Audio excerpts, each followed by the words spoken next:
Thanks for listening to the Red Treehouse, where I tell you scary stories to keep you up at night. You can listen to the Red Treehouse wherever you stream podcasts. Just be sure to follow, like, and subscribe. Oh, and leave a 5-star review. The Red Treehouse is dedicated to my dad. I love you, Pop. Let's start with a Did You Know? It is estimated that nearly 30% of the world's population, that's over 2 billion people across the globe, have had at least one sleep paralysis episode in their lifetime. And of that group, nearly 75% reported feeling a strange, dark, even malevolent entity or figure in the room with them. And while sleep paralysis may be normal and relatively common, it's that last part that intrigues me the most. I mean, picture it for yourself. You tuck yourself into bed after a long day. You turn out the lights, pull up the covers, maybe put the Red Treehouse on in your headphones, and prep to get a great night's sleep. And maybe you do for a little while. But suddenly and inexplicably, you're awakened in a near panic sometime in the middle of the night. There's a heavy pressure on your chest or back. You can't move and feel pinned to the mattress. You want to scream, but no sound escapes your throat. And you get the horrifying sense that someone or something dark is in the room with you. In this episode of the Red Treehouse, I'm going to share 8 true sleep paralysis stories submitted by listeners of the show that are absolutely guaranteed to keep you up at night. Is sleep paralysis normal and natural, or is it paranormal and supernatural? I'll share the stories. You decide for yourself. I'm your host, Will. Welcome to the Red Treehouse.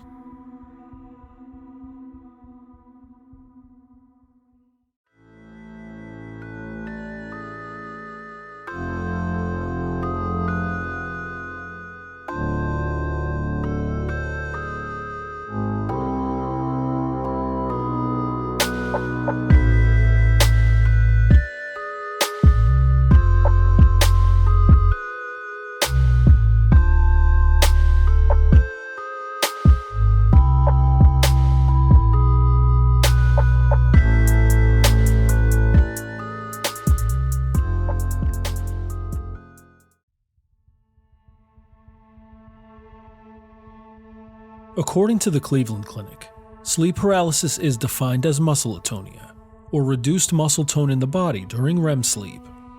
One article offered a helpful explanation. Quote, "Sleep paralysis occurs at the transition between wakefulness and REM sleep. During this stage of sleep, you have crisp, lifelike dreams. To prevent you from acting out these dreams and hurting yourself, your brain temporarily paralyzes your entire body. This transition is tightly controlled by chemicals that tilt you between sleep and wakefulness." End quote. When a person is awakened while in this stage of sleep, they may regain consciousness, but not control over their body. During a sleep paralysis episode, an individual is aware of their surroundings and can move their eyes and breathe. However, they cannot move or speak. These episodes can last anywhere from a few seconds to a few minutes. And aside from those that I've already mentioned, additional sleep paralysis episodes include feeling a sense of suffocation, fear, panic, helplessness, and tightening around your throat. In some cases, individuals experiencing sleep paralysis may hear sounds such as voices, humming, or whispering around them. One may feel as if they're being dragged out of bed or floating, numbness, and tingling feelings running throughout their body. As if this wasn't scary enough, a significant number of people report feeling the presence of a dark, scary figure in the room with them. Medical professionals call these auditory and visual hallucinations sleep demons. According to the Sleep Foundation, sleep paralysis is considered parasomnia, abnormal behaviors during sleep. The causes of sleep paralysis are unknown, and studies have been inconclusive, though high levels of stress and sleep deprivation are thought to be contributing factors. Though a relatively common issue, there is not much a person can do to prevent sleep paralysis, and approximately 5% of people experience sleep paralysis regularly, though it is not considered dangerous or life-threatening. Now, sleep paralysis may not be dangerous or life-threatening, but it is scary as hell, especially when you consider the possible supernatural elements of these episodes. Of course, I couldn't ignore these experiences, and I have 8 truly scary sleep paralysis stories to share with you. Here we go. Story 1, submitted by Josh Bell, host of Real Talk, Real Talk Horror, Couch Critics, and co-host of Cinematic Nightmares. My sleep paralysis story isn't really terrifying so much as it is frustrating. Every so often I'll have these dreams I can't even remember, but they jolt me awake. Only when I wake up, I can't move or speak. My jaw won't open, no sound comes out, and I just lie there struggling and starting to hyperventilate. Eventually, I'm able to take one deep reset breath and drift back to sleep, totally calm again. But in that moment, however long it lasts, I'm just stuck in pure panic.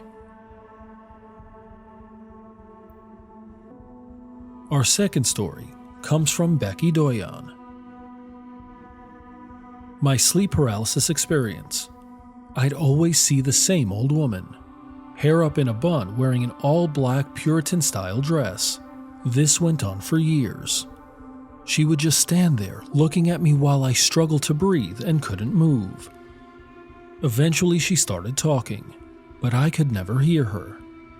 I could see her lips moving like she was saying something, but no sound. One night, I had a nightmare about her. She kind of grabbed me, and I became her. It was like I was seeing things from her point of view. I, as the old woman, was being dragged across an empty attic by 2 men. I fought to pull away as they brought me to a window. A woman stood on each side of the window. Both watched silently as the men threw me out. I never saw the old woman in my nightmares or sleep paralysis episodes again. I have another story. One day I was sitting doing my homework with the TV on in the background. I heard something interesting and looked up. It was the trailer for Dead Silence. Creepy dummies, I'm in. Then I saw her. Mary Shaw. The exact woman I had been seeing all those years. It took me a long time to be able to watch that movie. It still creeps me out. She looks exactly like the woman I saw long before the movie was released. Story 3 was submitted by Ashley, host of the Ghost Gossip Podcast. For full transparency, I want to start by saying that I've struggled with insomnia since I was pregnant with my daughter, who just turned 14 on November 28th. After she was born, I started taking sleep medication, and ever since then, I haven't been able to sleep without some form of it. I also want you to know that I am sensitive. Throughout my life, I've had experiences with things I couldn't explain. But everything changed in 2022 when I bought my haunted house. My sensitivities blew wide open, and I started experiencing things that left me terrified, confused, and questioning everything I thought I understood. When it comes to myself, I don't love using the label psychic medium, but the more I explore my abilities, the more obvious it becomes that I have something. And a lot of it seems to be most active when I'm asleep. In 2024, I won a psychic reading on Instagram. I went into it skeptical, but she knew things about me that nobody could have found online. During the reading, she told me I had abilities, and that spirits disrupt my sleep because that's how they communicate with me. I joked that I wished they'd take a night off because this girl loves her sleep. What she didn't know, because I hadn't told her, was that I had insomnia, and that I'd had loved ones visit me in dreams before. We also talked about the ghost in my house. Wayne and I told her I was pretty sure he hated me, and she said, "No, he's trying to communicate. He knows you know he's there." Now, the entire Wayne story is a whole other episode, but let's just say we didn't always get along. A few months later, it happened. I was sound asleep when I slipped into what felt like a lucid dream. In it, Sam and Colby were investigating my haunted house with me. We were in the attic space connected to my daughter's room, also the room that used to belong to my house ghost. As soon as the attic door opened, I sensed something dark in the corner. It felt like it was targeting my daughter. This wasn't new. Something had tried to target my kids before. But this was different. It was heavy and oozing with darkness. I couldn't see it, but I knew it was there. I yelled, "Leave her alone. If you want someone, you have to go through me." What happened next is hard to put into words. It felt like one of those movie scenes where someone snaps out of a dream and gets sucked back into their body, everything rushing past them as they're pulled back into reality. Suddenly, Dream Me was yanked down the stairs, around the corner, through my bedroom door, and slammed back into my physical body. My eyes opened, and I was paralyzed. The darkness in the room was overwhelming. I still couldn't see anything, but I could feel it. The same heavy presence from the dream was now hovering over my bed, staring down at me. I tried to move, but nothing. My eyes were locked on the area of the room where I felt the entity. And inside my head, I heard a voice whisper, "Pray." I immediately began the Lord's Prayer, but the words were gone. Our Father, our Father, our Father, who... My mind was wide awake, my body frozen, and I could not remember a prayer I'd known since childhood. The voice said, "Keep trying." And slowly, I forced the words out.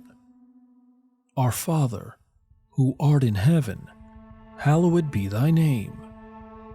I made it through the entire prayer, and the moment I said amen, my eyes closed, and I fell asleep like nothing had happened. My husband was next to me the whole time and felt nothing. After that night, I had several more episodes of sleep paralysis, but none as terrifying as the first. Each time, I was able to say the prayer and fall back asleep. Once, my husband heard me whispering the prayer, put his hand on me, and said, "You're okay," and it stopped instantly. By the final time it happened, I was able to tell the entity, "Not right now," and that was it. It never happened again. We eventually sold the house and moved somewhere not haunted.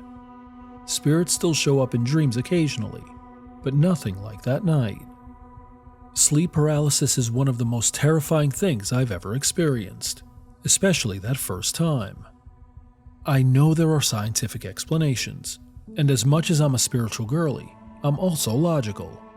I always look for rational explanations first. But what happened that night was darker and more intense than anything I've experienced in my 41 years. Thank you for sharing my story. Story 4 was submitted by Alex Gordon. I've dealt with sleep paralysis several times since childhood. I'm 33, and the most recent sleep paralysis I've had was literally last week. It was in the middle of the night, and I was sleeping on my side facing my bedroom window, and suddenly, I woke up. I immediately knew what was happening because I couldn't move, and I could feel a dark presence in my room, specifically behind me. I began to panic on the inside, but I literally couldn't move. Suddenly, I felt something touching and stroking my back, and it sent chills up my spine. I felt myself screaming on the inside, pleading for whatever it was to stop and leave me alone. But it didn't. It then felt like something was climbing in my bed right behind me, and I still couldn't move or turn around. Tears started flowing. All of a sudden, this presence said my name. But the scariest part about it was the voice mimicked my aunt's voice. But I knew there was no way possible it was her, because my bedroom door has a security lock that requires a specific fingerprint to unlock and enter. It said my name again, but in a much more sinister tone. Then I felt it touch my shoulder. I don't know how, but I managed to muster the strength to scream as loud as I could, and instantly jolted up from my bed. When I turned around, there was nothing there. I turned on my bedside lamp and refused to go back to sleep for the rest of the night. I honestly believe I wasn't just dealing with sleep paralysis alone. I believe it was a mimic as well.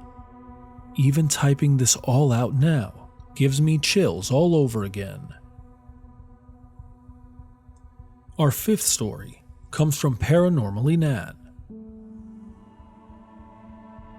Okay, so sleep paralysis story. I was in my early 20s and dating a man that had told me he was clairvoyant and would sometimes hear spirits.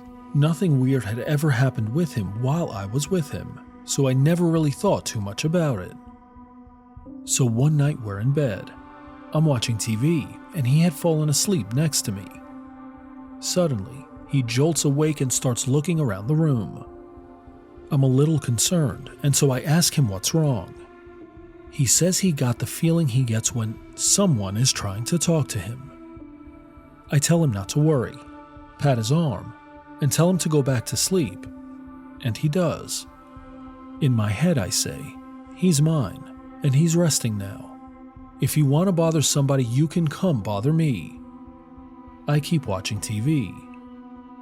The next thing I know, I feel something on top of my chest, pinning me down. I can't make a noise, but I wanted to scream. I try to reach my arm to my boyfriend for help, but I can't. I remember either grabbing or trying to grab the edge of the bed to pull myself up.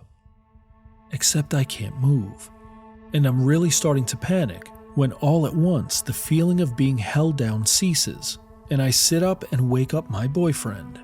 He was still half asleep, so I decided to wait until morning to tell him. It had never happened to me at all, and it has never happened again since. That was about 20 years ago. We'll pick up with our next set of stories right after this quick ad break. Story 6 was submitted by Jordanna, host of the Pretty Killer Podcast. Hey Will, it's Jordanna. So I'm going to attempt to kind of consolidate this, because I think voice memos are like 5 minutes, but I'll preface with this. So we lived up north in a town called Ogdensburg, New York, right by the Canadian border. And we purchased our house, and I was pregnant. This happened right around like 2013. My husband started getting like weird night terrors and somewhat sleep paralysis. In the upstairs of our house was our bedroom, and then we had a room across the way, and then the room right next to it was a larger room, but we turned it into a bathroom. And he kept having these night terrors of the bed being different in our room, so he could see through our bedroom door, because the door was open in the sequence. And there, he would see a woman in a rocking chair with long white hair kind of covering her face. She was super pale. She was just rocking back and forth. That happened to him multiple times while we were living there. Now, I'd never really felt a certain way living in this house, but then I started to feel weird, like feeling like I was being watched, like there was a presence in the house. Just odd feelings. I never felt that before, but somehow when I was pregnant, that started to happen. So then when I was right around 8 months pregnant, my husband Greg worked at Lowe's, and he was a loader, so he would have to be at work for 7. At that point, I was on maternity leave because I was super pregnant. And he went to go leave, And he'd always kiss me goodbye on our stairs, and then we had kind of like one level-ish. You would walk through the living room into the kitchen, and then you'd walk out the back door to get to the driveway. So I heard him go down the stairs, and I heard his boots, and then I heard him stop right in the middle of the living room. Then I heard huge footsteps, like boom, boom, boom, boom, boom. It sounded like it was running to the staircase, and I heard who I thought was my husband running up the stairs. The boots were making loud thuds, and I pulled the blankets over my head because I was panicking. Mind you, this is a night terror, so I was sleeping. And I felt someone grab my feet and start pulling me off the bed. We had a platform bed, and all I kept thinking about, because I got into a car accident when I was 6 months pregnant, I got rear-ended. I was so concerned about my baby. So I just kept thinking about that. And before I hit the floor, I woke up gasping, and I was like, I was freaking out. I called Lowe's. I called Greg. Luckily, he was walking into the break room while I was crying. He's like, "Do you want me to come home?" I told him no, but I felt like I was losing my mind. Like I truly felt like I was being pulled off the bed, and that someone was in the house. So that was very alarming. No one was in there, but it was indeed a very intense night terror. And then the one that was the worst for me was after I had my daughter. It was like February, and I was still on maternity leave, and we had big bay windows. They were open. She was in her baby rocker. And my mother lived like 15 minutes away, and she always asked if I needed help, but I wanted to be independent. I kept telling her, no, I'm good. That day, we ended up talking on the phone, and when we were talking, there was static. And I thought, and it sounded like it was going to break up the phone call. Then, all of a sudden, I heard what sounded like a really shallow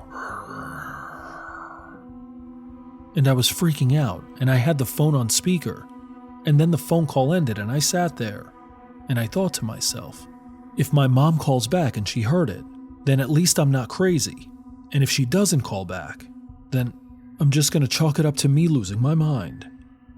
She called me back immediately and was like, "What the fuck was that?" And I started crying. I begged her to come over, to please come over.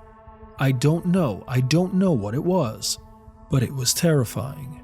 So all those sequences and events led me to believe that something was up with our house. And then when we were moving to central New York in 2019, we did a psychic reading with our friend, and she said that there was a woman that lived there that was upset with us being there, and the house was built sometime in the 1800s. I don't know if that had anything to do with our night terrors or sleep paralysis issues, but that's my story. Let me know what you think. The next 3 stories are a little more personal, because 1 comes from a family member, and 2 are my own. This next sleep paralysis experience comes from a family member who wanted me to share their story, but not their identity. And as always, I will honor that request. A few months ago, she recounted a scary experience where, during a restless night of sleep, she was suddenly pinned to the bed and unable to move. An important note, she was lying on her stomach with her back up to the ceiling when this happened. This is pretty normal sleep paralysis stuff, but what happened next is unique, because where most people feel a dark presence or entity somewhere in the room, and where that entity or presence is often vague, abstract, or indistinguishable, what she saw and heard is horrifying. There, while pinned face down to the bed, she felt her husband shift next to her. Then he slid closer and closer until he climbed on top of her and whispered into her ear, "I'm Satan, and I'm going to kill you."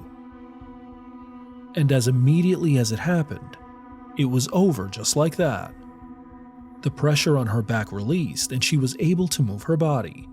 And when she looked over, her husband was sound asleep next to her. The next morning, she told him about the experience, and he quickly pinpointed it as a sleep paralysis episode because he had no memory of anything happening at all. And as far as I know, it never happened again. The next two stories are my own. My first real sleep paralysis experience happened when my wife and I were dating. I don't remember if we were engaged or not, but we definitely weren't married at the time. Anyway, earlier that night, my soon-to-be brother and sister-in-law, they were both in high school at the time, had some friends over to hang out in their basement. This may be a blast from the past, but Guitar Hero was at its peak popularity, so I'm pretty sure that's what they were all doing. Fast forward a few hours, and everyone heads out sometime around midnight. I go downstairs to watch a movie and hopefully fall asleep. And that's exactly what happens. Sometime later, at this point I have no idea what time it is, I wake up to a blue television screen. For those who are old enough to remember, the TV would sometimes switch to a blue input screen after the DVD player turned off. So I know it was the middle of the night because the movie had obviously finished playing and the DVD player had turned off afterwards. As I'm coming to, I hear someone, who I assumed was my brother or sister-in-law, walk quietly down the basement stairs. For context, I was lying with the back of my head facing the basement stairs, so I couldn't see who it was until they were in my field of vision. Within a few seconds, I see the shape of a person out of the corner of my left eye. I'm still groggy at this point, and I don't have a great reason for not turning my head to get a better look. As the person stands to my left, I distinctly remember asking them to turn off the television. That bright blue screen was blaring in my eyes. I got no response. After a few seconds, I asked again, but like before, I got no response. Except this time, the person moved out of my line of sight and I couldn't see them any longer. With the blue screen still on, I tried to get up from the couch to turn it off. Except I couldn't. A strong, heavy pressure was on my chest, as if someone was either sitting on me or pinning me down with all their weight. I couldn't move, even though I was fighting with as much strength as I could muster. Then I heard laughter from somewhere around me. I couldn't see anyone on top of me or next to me, but the laughter was somewhere in the room. I struggled for another few seconds, when all of a sudden, the pressure released and I was free. I flew up the basement stairs. Seriously, I've never moved that quickly before. And up another staircase to my wife's bedroom, where she was sound asleep. Confused, I looked into my brother-in-law's bedroom and found him asleep as well. My wife, having heard the commotion, sat up in her bed as I walked in panting and out of breath. I explained to her what I'd experienced and asked why her sister would do that. I figured since my wife and brother-in-law were knocked out, it had to have been my sister-in-law or her friends playing a prank. My wife and I sat there for a minute or so while I tried catching my breath. And then we heard the garage door opening. My wife's room was directly above the garage. A few seconds later, we heard someone come upstairs, and when we looked out the bedroom door, we saw my sister-in-law.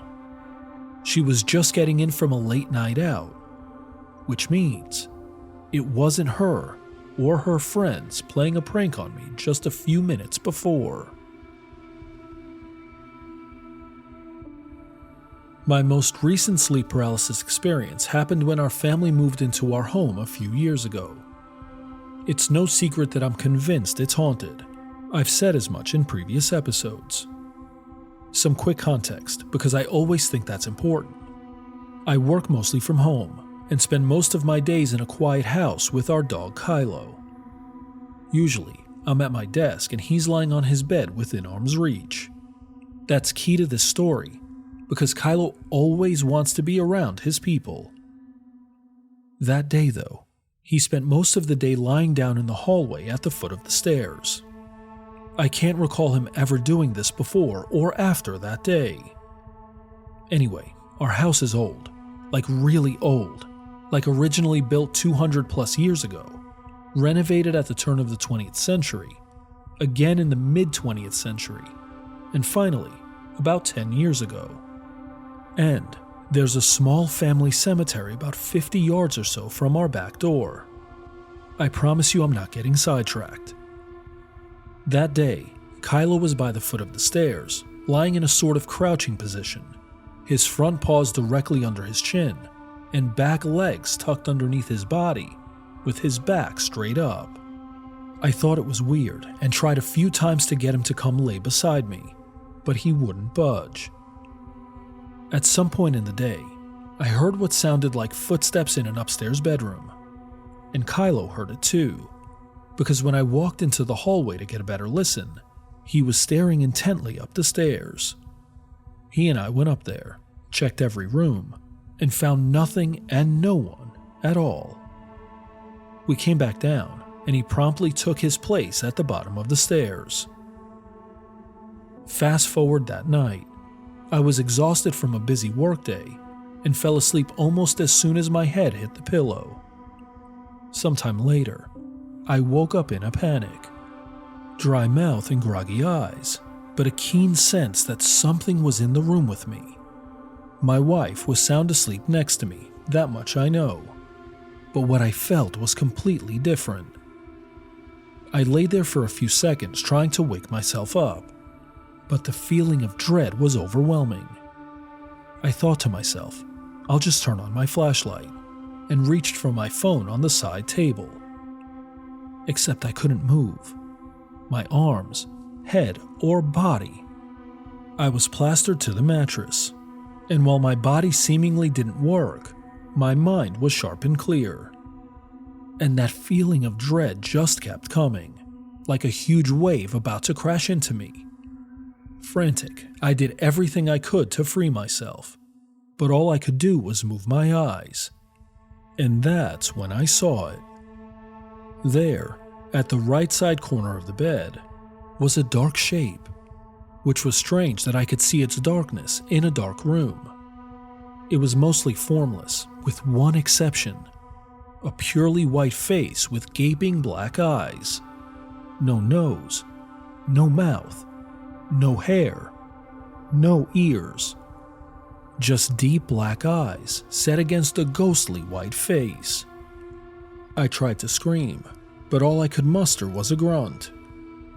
And then just like that, it was gone, and I could move. The next morning, I asked my wife if she felt anything weird the night before. She didn't, though she commented that I seemed restless and that it woke her up a few times.